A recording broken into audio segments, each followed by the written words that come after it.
ఇంకో 15 రోజులు అయితే వర్షాలు వచ్చి వర్షం పడుతుంది ఇప్పుడు మధ్యలో తీసుకోకపోతే ధాన్యం తీసుకోకపోతే ఎట్లుంటది పరిస్థితి? సో ఇప్పుడు దీనికి ప్రజా ఉద్యమాలు బిల్డప్ చేయాలి, ఇది జనం లోపలికి పోవాలి.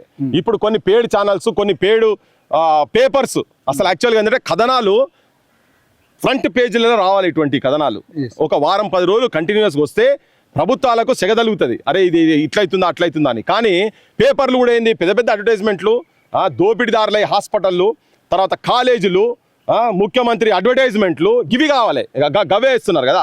ఇటువంటి వాళ్ళు రాండ్రి ఇక్కడికి వచ్చి కూర్చోరు. ఇప్పుడు మనం తిరుగుతాం రోడ్ల మీద ఎక్కడ చూసినా కానీ ఊర్లు తక్కువ కనబడుతున్నాయి, కళ్ళాలు ఇటువంటి ఐకేపీ సెంటర్స్ కుప్పలు, రాసులు కుప్పలు యాడికి పోయినా కానీ వడ్ల కుప్పలు కనబడుతున్నాయి. ఇది అవమానం కదా.